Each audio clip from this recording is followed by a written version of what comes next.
शहर पंचायत समिती 2026च्या निवडणुकीसाठी आपले जेडपीचे उमेदवार खैऱ्याबा आणि आपल्या पंचायत समितीचे उमेदवार आपल्या सर्वांचे आवडते महाराज कदम महाराज, त्यांच्या मिसेस सौ अश्विनी कदमताई हे आपल्या उमेदवार आहेत आणि त्यांच्या प्रचारासाठी आम्ही या ठिकाणी जमलेलो आहोत।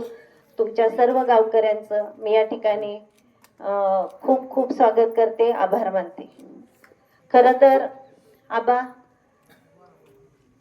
28 तारखेला दादांचा जो अपघात झाला त्या दिवशी वरुडला नारळ फोडायचा कार्यक्रम होता, प्रचाराची सभा होती तिथं, ते करून पुढच्या कार्यक्रमाला जाणार होतो।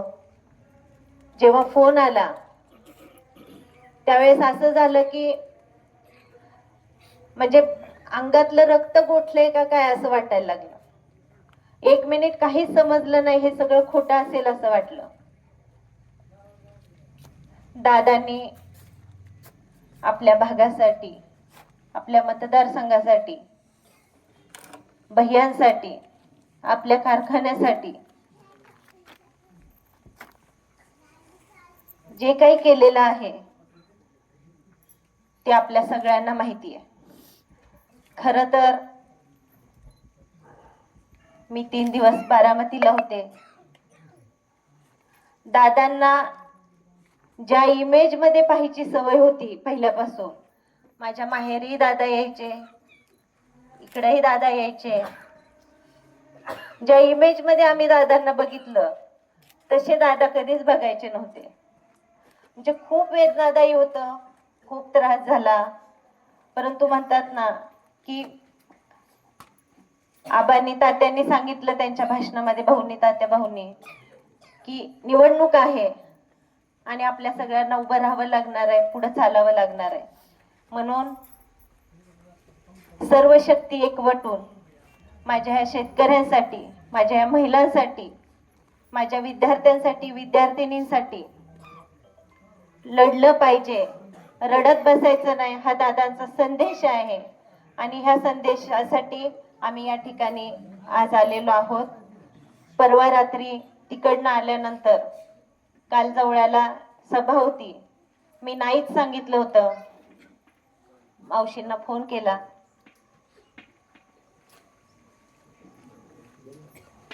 मावशींनी सांगितलं की दादांचं काम जर पुढे चालू ठेवायचं असेल आपल्या सगळ्यांना तर आपल्याला लढलं पाहिजे, आपल्या पक्षासाठी लढलं पाहिजे, दादांची राहिलेली स्वप्न पूर्ण करण्यासाठी लढलं पाहिजे। म्हणून मी प्रचारात सहभागी झाले। खूप गोष्टी आहेत तुमच्या सर्वांना सांगण्यासाठी। महाराजांनी त्यांच्या भाषणामध्ये सांगितलं की मी पंचायत समितीमध्ये निवडून आल्यानंतर आणि आबा निवडून आल्यानंतर आम्ही तुमच्यासाठी काय करू। खरं तर कोणीही माणूस देवाची खोटी शपथ घेत नाही, लक्षात ठेवा, तोही महाराज माणूस। त्यामुळं त्यांनी आता स्पष्ट केलंय, जरी मी राष्ट्रवादी काँग्रेस पक्षामध्ये असलो तरी माझ्या शेतकऱ्यांवर अन्याय होत असेल तर मी उपोषण करेल, मी बांधावर येईल, मी या ठिकाणी आंदोलन करेल। ही सांगण्याची हिम्मत ज्यांच्यामध्ये आहे त्यांच्या पाठीमागे तुम्ही सर्वांनी उभं राहावं, एवढीच मी तुम्हाला सर्वांना या ठिकाणी विनंती करते।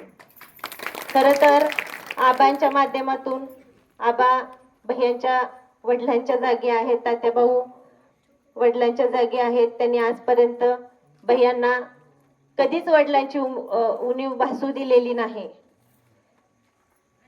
आपला भाग हा पाण्याचा भाग आहे, कारखाना आपल्याला जवळ आहे, तात्या भाऊ असतील, आबा असतील, कारखान्याचे डायरेक्टर आहेत, आपल्या ऊसाचा प्रश्न असेल, कुठेही कमी पडणार नाहीत, एवढा शब्द तुम्हाला या ठिकाणी मी या कार्यक्रमाच्या माध्यमातून देते।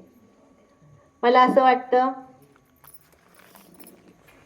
की डॉक्टर बाबासाहेब आंबेडकरांनी आपल्याला जो हा मताचा अधिकार दिलेला आहे, हा मताचा अधिकार, आता महाराज बोलले की करोडोनी बोललात तुम्ही, करोडो रुपयांनी. मी तुम्हाला एक वास्तव सांगते आज. मी तुम्हाला इथं बसलेल्या सगळ्या लाडक्या बहिणी आहेत अजितदादांच्या, त्या राखीची तर किंमत ठेवा सगळ्यांनी. मेलेल्या भावाला आपल्या श्रद्धांजली म्हणून त्या राखीची किंमत ठेवून, जिवंत आहेत तोपर्यंत आपण कुठलं नातं मानतो नाही मानत मला माहिती नाही महाराज, कारण आता समाज अशा वळणावर आलाय ना, मला कुणावरच विश्वास राहिलेला नाही. त्यामुळं त्या राखीच्या धाग्याची तरी आठवण ठेवा की ज्या अजितदादांनी आपल्याला 1500 रुपये या ठिकाणी दिलेले आहेत महिलांना, त्याची आठवण ठेवून आपण महिलांनी या ठिकाणी काम केलं पाहिजे. कुणी आपल्याला थोडेफार पैशाचं आमिष दाखवलं, मी तुम्हाला या कार्यक्रमाच्या निमित्ताने सांगते, मी खूप मोठी नाहीये, पैशाने अजिबात मोठी नाही, मनाने मोठी आहे.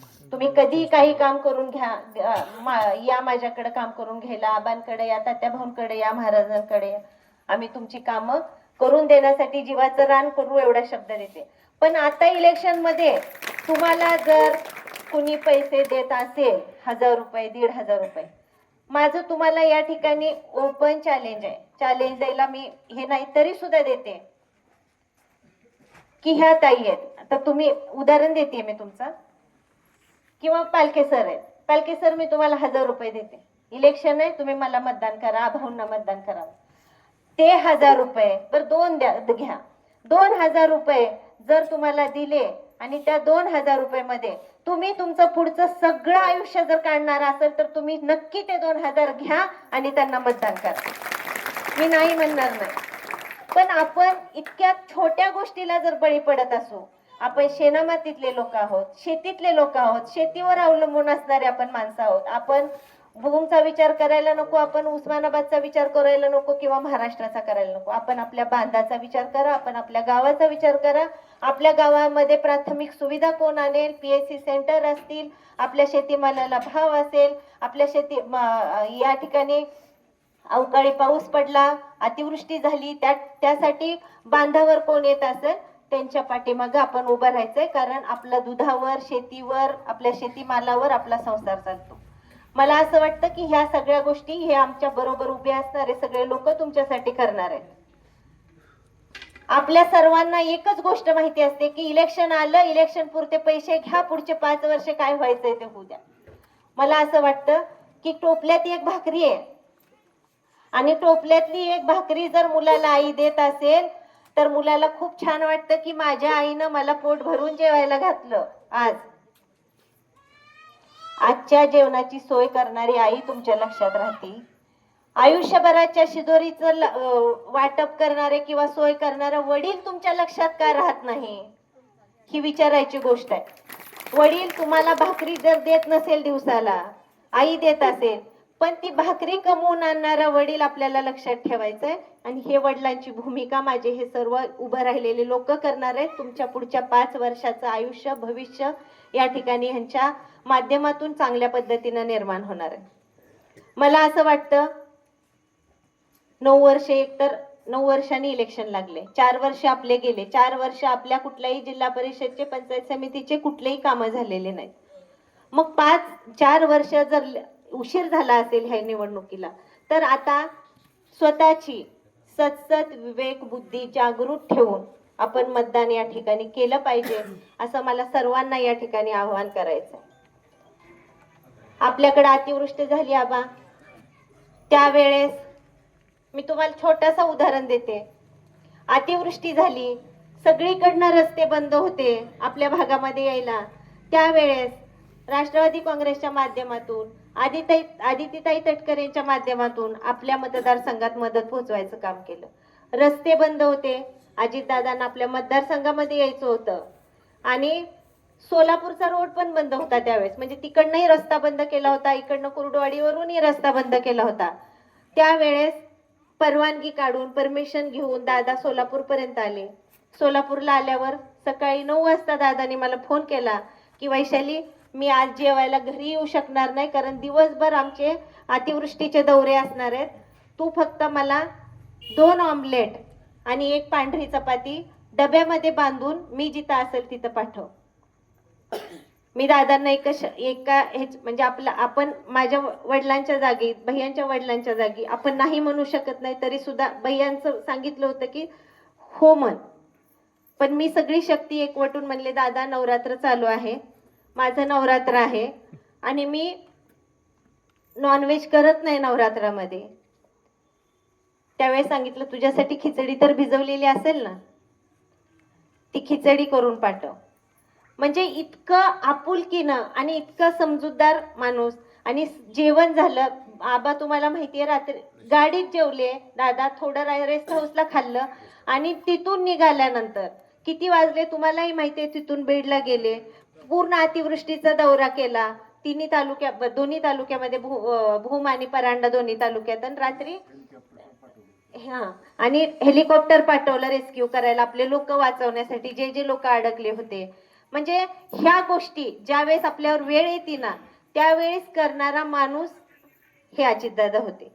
आणि हे अजितदादा जर खऱ्या अर्थाने अजितदादांवर थोडं जरी प्रेम असेल आणि आपल्यासाठी अजितदादांनी काहीतरी केलेलं असेल असं आपल्याला वाटत असेल, तर तुमचं एक मत ह्या माझ्या सगळ्या लोकांच्या पाठीमागे तुम्ही द्या. नक्की अजितदादांना श्रद्धांजली असेल. पंढरपूरचा पांडुरंग येऊन या ठिकाणी उभं राहील. देव माणसांमध्ये असतो, लक्षात ठेवा. देव देवांमध्ये तर असतो, पण माणसांमध्ये देव बघायचा असतो.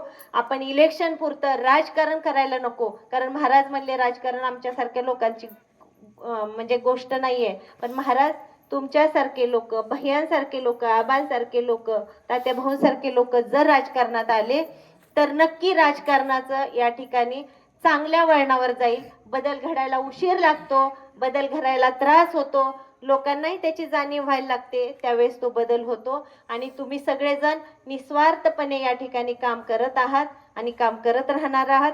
खऱ्या अर्थाने माझ्या या ठिकाणी बसलेल्या भगिनींनी मी म्हणेल की सावित्रीबाई फुलेंनी आपल्याला घराचा उंबरा ओलांडायचा या ठिकाणी मान दिलेला आहे. त्या गोष्टीची आपण या ठिकाणी जाण ठेवून सर्व महिला मंडळींनी, मला असं वाटतं की आपण सक्षम झालो हे माझ्या मतातून दाखवायचं आहे, माझ्या आचरणातून दाखवायचं आहे. उगीच प्रवचनाला गेलो, कीर्तनाला गेलो, महाराज काय बोलतायत आज आंबळ्यात देत देत ऐकलं आणि घरी येऊन ते सोडून दिलं तर त्याला अर्थ नसतो. महाराज जे सांगतात ते त्यांच्या वाणीतून सांगत असतात, ते आपण आत्मसात करून आचरणात आणायचं असतं. आणि ते आचरणात आणलं तर खऱ्या अर्थाने चांगला संसार होतो आणि चांगल्या पद्धतीने आयुष्य आपण जगू शकतो. एवढंच मी या कार्यक्रमाच्या निमित्ताने तुम्हाला सांगणार आहे. खरं तर सांगण्यासारख्या खूप गोष्टी आहेत, परंतु आपल्या सगळ्यांना एवढ्या वाईट परिस्थितीतून या ठिकाणी जावं लागतंय, तरी सुद्धा चांगल्या संख्येने रात्रीची वेळ असताना तुम्ही सर्वजण या ठिकाणी उपस्थित आहात. तुमच्या सर्वांचं मी या ठिकाणी खूप खूप आभार मानते. आणि मला असं वाटतं की आपल्याला जरी 2-3 मुलं असतील तरी आपण आपल्या 2-3 मुलांच्या गरजा एका वेळेस पूर्ण करू शकत नाही. आबा पालके सर, आपण करू शकत नाही. आपल्या एखाद्या मुलाची एखादी गरज एखाद्या महिन्यामध्ये राहू शकते. तर माझी आपल्याला आता पाठिंबा दिलेल्या भाजपच्या सर्व सहकाऱ्यांना मी मनापासून धन्यवाद देते की चांगल्या माणसाच्या पाठीमागे तुम्ही उभं राहिलात. तुमचे मनापासून आभार. आणि ज्यांना कुणाला काही अडचण आली त्या अडचणींमुळे आपण त्यांच्या पाठीमागे उभं राहिलो शकलो नसलो, म्हणजे उमेदवारीच्या बाबतीत फक्त, बाकीच्या वेळेस तर सगळ्यांच्या पाठीमागे आहोतच आपण उमेदवारीच्या बाबतीमध्ये. तर मी इथं तुमची माफी मागते, परंतु आपल्याला एकालाच कुणाला तरी उमेदवारी द्यावी लागते. ह्या वेळेस एकांना संधी, पुढच्या वेळेस दुसऱ्यांना मिळू शकते. त्याच्यामुळे आपण सगळ्यांनी, अजितदादांचं हे स्वप्न आहे असं मिळून सगळ्यांनी जर या ठिकाणी काम केलं आणि पक्षाच्या पाठीमागे आपण जर या ठिकाणी ठामपणे उभा राहिला तर खऱ्या अर्थाने आपल्याला, तुम्हाला महिलांना, मला, गरीब श्रीमंत सगळ्यांना, तरुण वृद्ध सगळ्यांना एका मताचा अधिकार आहे. ते एक मत तुम्ही आम्हाला द्या, आमच्या पाठीमागे द्या. त्या एका मतावर ह्या सगळ्यांच्या साक्षीने सांगते, पुढचे 5 वर्ष आम्ही बांधील असू तुमचं काम करण्यासाठी. तुमचं फक्त एक मत पाहिजे आता. आणि त्या एका मतावर तुमचा दुधाचा भाव असेल, तुमचा शेतीमालाचा भाव असेल, तुमच्या PSC सेंटरमध्ये चांगल्या सुविधा असतील, झेडपीच्या शाळांमध्ये चांगल्या सुविधा असतील, ही सगळी कामं, किंवा पिण्याचं पाणी, स्वच्छ पाणी, हे आपल्या प्राथमिक गरजा असतात. आपण बाकीच्या गोष्टी या ठिकाणी लक्षात घ्यायच्या नाहीत. आपल्या प्राथमिक गरजा पूर्ण करणाऱ्या लोकांच्या पाठीमागे आपल्याला उभं राहायचं आहे आणि नक्की आपण त्यांच्या पाठीमागे उभं राहू. आणि तुमच्या सगळ्यांच्या तात्याभाऊंनी सांगितलं त्यांच्या भाषणामध्ये की प्रत्येक जिल्हा परिषदला ह्या गावातून आपल्याला प्लस असतं. नक्कीच ह्या वेळेस सुद्धा चांगल्या मताने तुम्ही या ठिकाणी लीड देताल आणि आमचे हे उमेदवार या ठिकाणी निवडून देतात. आणि आमच्या पंचायत समितीचे उमेदवार अश्विनीताई आहेत. खरं तर 50% आरक्षणामुळे आम्ही सगळेजण आज या ठिकाणी बसलेलो आहोत. आणि तुम्हाला सर्वांना या ठिकाणी सांगते की आम्ही महिलांनी कुठली MBA ची डिग्री घेतलेली नसते. कुठेही आम्ही MBA ची डिग्री घ्यायलाच गेलेलो नसतो. आता आपल्या हिरा नानाचे मिसेस इथं बसलेले आहेत, त्यांनी MBA ची डिग्री घेतली का? नाही. तरी सुद्धा घर, मुलं, घरातला किराणा, जेवण वाढणं ह्या सगळ्या गोष्टी त्या करत असतात. कारण ते उपजत गुण आमच्या महिलांमध्ये, मी तुम्हाला नावं अजिबात ठेवत नाही, पण ते उपजत गुण असतातच आमच्यामध्ये. ते आम्हाला आमच्या आई आजीकडनं मिळालेला वारसा असतो आणि तो वारसा आम्ही समर्थपणे पुढे चालू ठेवतो. आता हा कार्यक्रम झाल्यावर आबा तुम्ही घरी जाताल, काकू पण आहे तिथं, तुम्ही नुसतं निवांत बसताल, ताट वाढा म्हणताल, जेवताल. ह्यांना बिचाऱ्यांना तुम्हाला ताट वाढल्यानंतर स्वतःला परत वाढून घ्यायचं. आम्हाला कुणी म्हणत नाही तुम्ही वाढून घ्या, तुम्ही आमच्या बरोबर बसा. हे सगळं मॅनेजमेंट जे असतं ती माझी महिला उपजत शिकलेली असते आणि ती करत असते. आणि ह्या बसलेल्या माझ्या महिला आहेत अश्विनीताई, ह्या घरातलंही मॅनेजमेंट करतील, महाराजांचा संसारही सांभाळतील. त्यांचा संसार खूप मोठा आहे, आता हा सगळ्यात गोतावळा आहे त्यांचा, तोही सांभाळतील.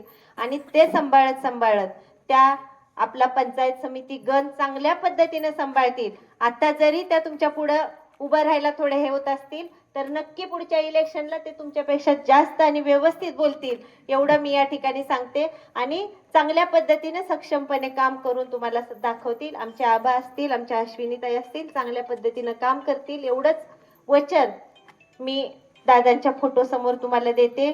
आता छोटी छोटी मुलं येताना घोषणा देत होती, खरं तर डोळ्यातून पाणी येत होतं त्यावेळेस बोलताना, अमर है अजितदादा अमर है.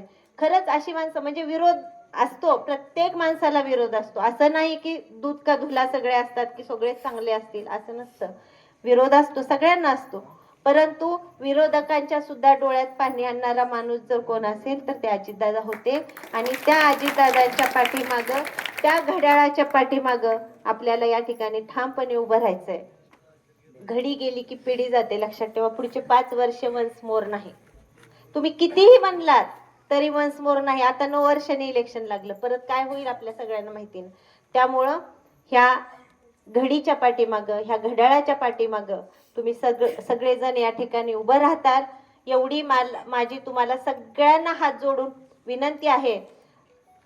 आपल्या आबा तुम्ही कुठल्याही रस्त्यावरून चालले, कुठेही असतील, भूमध्ये असतील, तुम्हाला भेटू शकतात. आपुलकीनं तुमच्याशी बोलू शकतात, तुमचे या ठिकाणी प्रश्न सोडवू शकतात. महाराज प्रत्येक गोष्टी, त्यांची शेती, आता तुमचा बांध आणि त्यांचा बांध एकच आहे, म्हणजे बांधकरी आहेत ते तुमचे. मग त्यामुळं ह्या सगळ्या गोष्टी ही आपल्यातली माणसं आहेत. इलेक्शन बाजूला ठेवा, इलेक्शन हा विषयच बाजूला ठेवा आणि आता फक्त माणूस बघा आणि तो माणूस बघून चांगल्या माणसाच्या पाठीमागं आपण या ठिकाणी उभं राहताल, एवढी मी या ठिकाणी तुम्हाला सर्वांना विनंती करते. येत्या 7 तारखेला मतदान आहे. जे 5 तारखेला होतं ते 7 तारखेला आहे. 7 तारखेला मतदानाला जाताना एकदाच फक्त अजितदादांनी आपल्यासाठी काय केलंय आठवायचं आणि तिथं जाऊन घड्याळाच्या पुढचं बटन दाबायचं. खरी श्रद्धांजली दादाला असेल, एवढंच मी या ठिकाणी बोलते आणि माझे 2 शब्द संपवते. जय हिंद, जय महाराष्ट्र.